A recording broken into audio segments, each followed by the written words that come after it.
Bonjour à tous, bienvenue dans cette vidéo dédiée à l'analyse d'Ethereum. Je vous ai fait il y a quelques jours une vidéo sur Bitcoin où je démontre en fait tout simplement que Bitcoin va surprendre tout le monde et dépasser dans un premier temps les 80 000 dollars et ira chercher assez aisément par la suite plus de 100 000.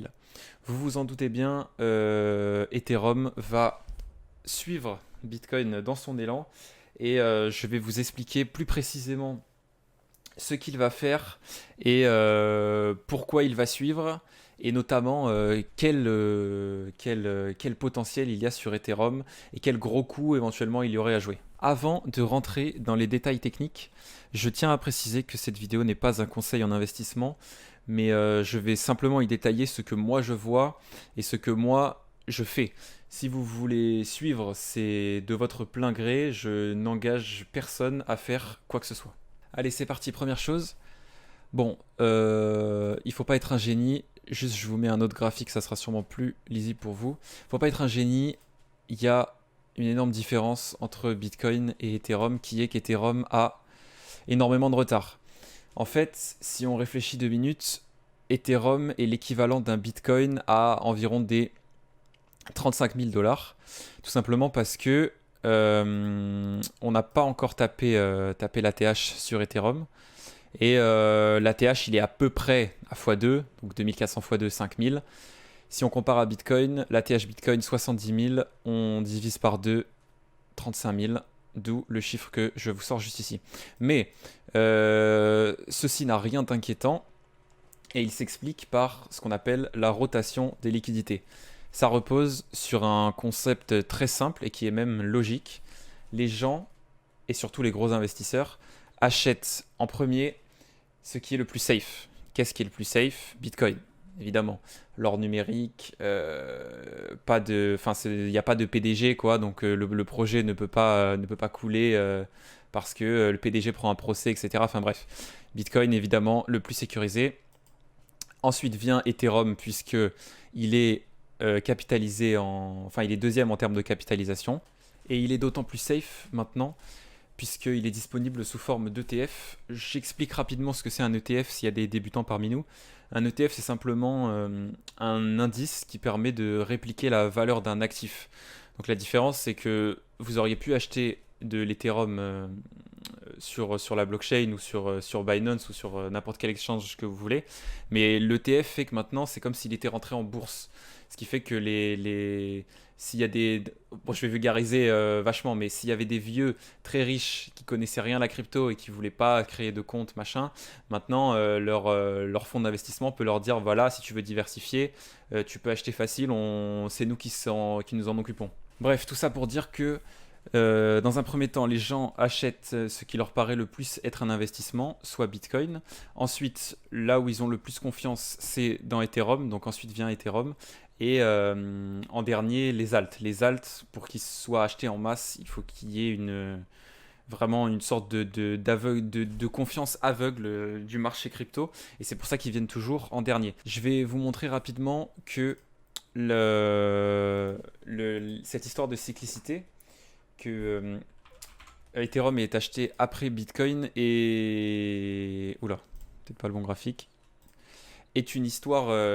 Enfin, ça se démontre dans le passé. Je vais prendre rapido... tiens, regarde, on va regarder Ethereum.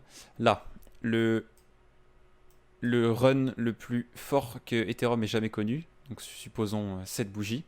Enfin, 7 séquences de bougies. Et on va regarder où se situait Bitcoin à ce moment-là. Donc ça a démarré fin avril 2021. Et fin avril 2021, on était ici. Voilà. Vous voyez la différence. Si je dois interpréter ça avec un vocabulaire de noublard, Bitcoin monte très peu, Ethereum monte énormément. C'est la période que nous allons vivre très prochainement. Je vais vous donner des arguments qui appuient ce point de vue, évidemment. Déjà, comme je l'ai dit dans ma précédente vidéo, pour réussir à prédire un marché, il faut réussir à se placer du point de vue des gens qui dirigent ce marché. En l'occurrence, ici, c'est les gros investisseurs. Les gros investisseurs, s'ils regardent le graphique ou le prix d'Ethereum, ce qui leur vient en tête d'une manière globale, c'est que c'est pas cher. Comparé à Bitcoin et Ethereum, ce n'est pas cher. Et ça a son importance dans notre cas, vous allez voir pourquoi.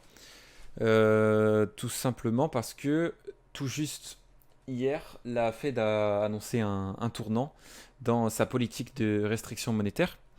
C'est-à-dire que pour la première fois depuis 4 ans, la Fed va baisser ses taux d'intérêt.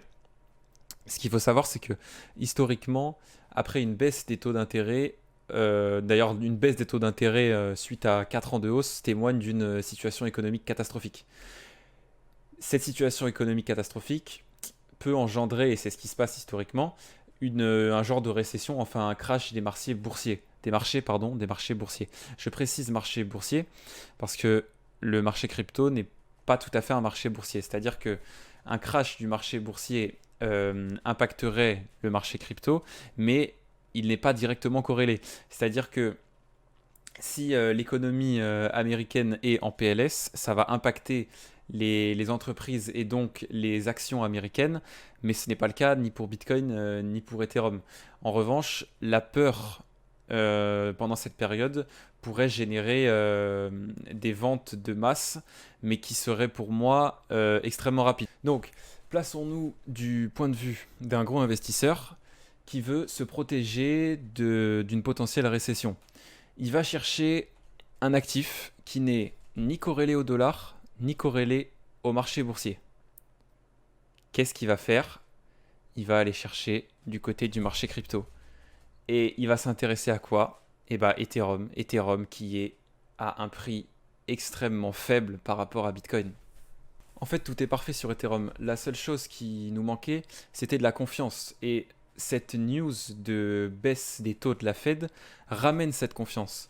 Et d'ailleurs, la réaction d'Ethereum avant et juste après les news de la Fed hier soir en témoigne. Ethereum hier a mis une vitesse à Bitcoin en réaction à la news. Donc moi j'ai attendu que ces bougies-là d'un peu de spéculation de la news soient retravaillées et j'ai instantanément long dans cette zone. Et graphiquement, il y a beaucoup de choses à dire sur Ethereum. Et quand je dis beaucoup de choses, je parle de vraies choses. Je parle pas de vos influenceurs qui tracent des résistances ou des supports en attendant que ça rebondisse ou ça casse. Non, non, il y a des choses très intéressantes à dire. Déjà, la première. Alors, activez bien le cerveau. Ça va être un petit peu technique, mais je vous fais un petit cours d'analyse. Ici, on le voit au RSI. En fait, tout ça est une structure. À quoi je le vois? Je le vois parce qu'il y a une clôture. Donc ça, une clôture, c'est quand le RSI va en survente. Donc il y a une clôture ici et une deuxième clôture ici. La structure suivante, voilà, vous avez compris le concept, c'est... Alors, on pourrait prendre celui-ci ou celui-ci. Le vrai dip, c'est celui-ci. Ça se voit simplement parce que c'est le plus profond, si je dois vulgariser le truc. Donc on vient de... Ici, là, on avait la clôture de cette structure. Et ici, on a la clôture de cette structure. Donc on va entamer une nouvelle structure. Ça paraît un peu magique comme ça, on a du mal à se l'imaginer.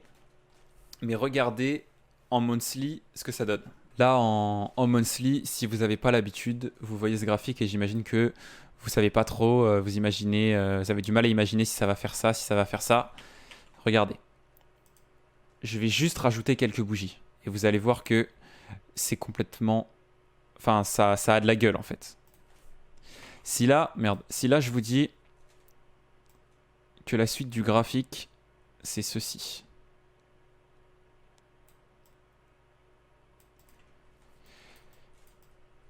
Ça ressemble à quelque chose, non? Si vous n'avez vraiment pas l'habitude, que c'est la première fois que vous voyez un graphique, c'est normal que ça ne vous parle pas. Mais je peux vous assurer que la suite la plus logique, c'est ça. Je reviens au weekly. Sur le RSI, comme sur Bitcoin, on a énormément de place pour monter. C'est encore une divergence haussière cachée et elle est encore plus puissante que sur Bitcoin parce que là, on revient si je trace deux lignes ici, on est sous le prix précédent. Donc on a plus d'espace pour monter que ici. Donc je vous laisse imaginer le truc. Si c'est difficile à réaliser pour vous, je vais vous le montrer, je vais comparer avec d'autres structures anciennes de crypto. C'est pas très compliqué, continuez de vous accrocher. Ici, donc, retenez cette structure. Voilà, c'est structure classique de RSI avec un petit tour en surachat. Et regardez ce qu'on a eu sur OP à l'ancienne. En fait, cette structure que vous avez vue là sur Ethereum, c'est la même que cette structure, pardon, là, que cette structure ici qu'on a eu sur OP. Vous voyez, on était là, tac, ici. On a fait notre petit tour en surachat, pardon, et on est revenu dans les mêmes niveaux de RSI. Donc en fait, ce que je suis en train de vous dire, c'est que sur Ethereum, on est ici. Oubliez ce qu'il y a avant, c'est une histoire de structure. C'est pas gênant que le graphe ne corresponde pas à 100%. Donc sur Ethereum, on serait ici. Voilà, si vous n'êtes toujours pas convaincu, je crois que j'ai un deuxième exemple sur TRB. C'est daily. Voilà. C'est un petit peu différent, mais c'est la même idée. En fait, là, on a ici le bas du RSI. Là, on a la structure qui va plusieurs fois en surachat, mais c'est pas gênant. Et on revient au même niveau de RSI. En fait, si vous savez ce qu'est un flat sur un graphique, c'est simplement on part d'un prix, ça monte et on revient à peu près dans les mêmes niveaux de prix. C'est un flat sur un RSI. C'est quelque chose de pas forcément 2 fois plus puissant, mais qui par contre en général génère un mouvement qui est lui 2 fois plus puissant. Je vous fais pas un dessin, c'est littéralement ce qui s'est passé sur TRB, hein. Ça fait limite flipper le truc. Aussi, il y a 2-3 trucs intéressants à remarquer dans ce début de structure. La première, c'est que, donc je vous avais dit que le dip de la structure globale, il est à ce niveau-là.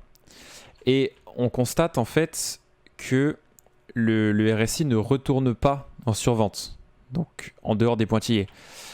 Ça signifie que c'est une structure de type accumulative. Quand on la regarde comme ça, sans la regarder sur le RSI, on a l'impression que c'est de la vente. En fait, c'est de la vente, mais accumulative.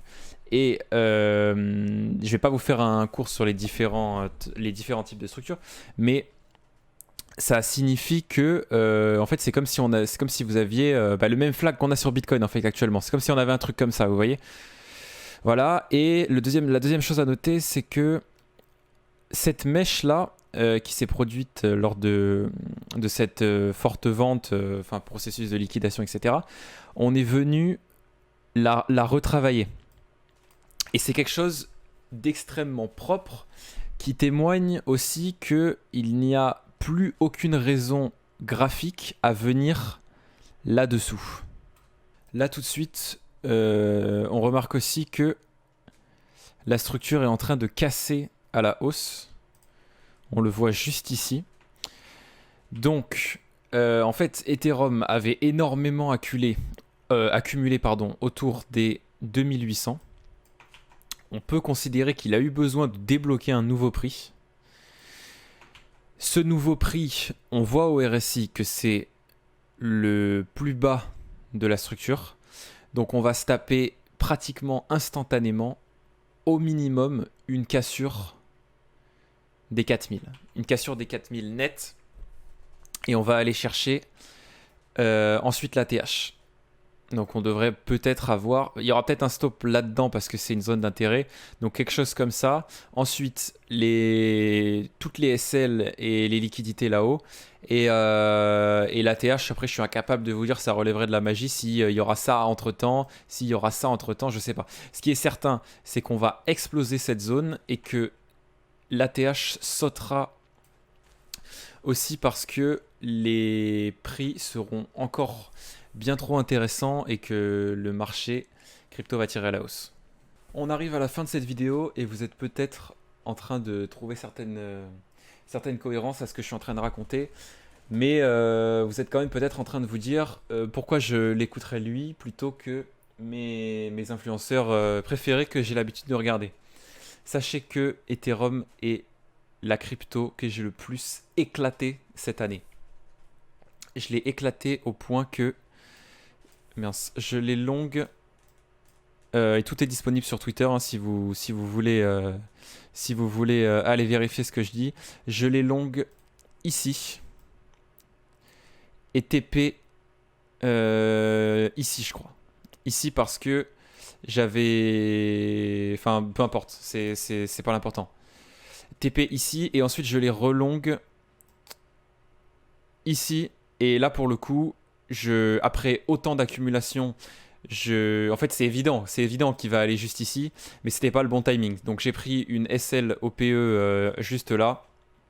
Pas de regret. Là, de toute façon, je les relongue juste ici. De plus, ce que j'ai raconté dans la vidéo Bitcoin qui est sortie il y a quelques jours, bon, ça sent bon quand même. Ça sent très très très bon cette histoire, hein. Je tiens à préciser quand même que j'ai le recul nécessaire pour savoir que c'est pas parce qu'on a été bon en trading par le passé on le sera dans le futur. Mais je vous mets quand même au défi de me trouver un influenceur qui a des meilleures statistiques que moi sur Ethereum cette année. En bref, ce qu'il y a à retenir, c'est que Ethereum va suivre Bitcoin dans son running et que le potentiel est littéralement double, il est littéralement double dessus. Voilà, j'ai dit tout ce que j'avais à vous dire pour aujourd'hui.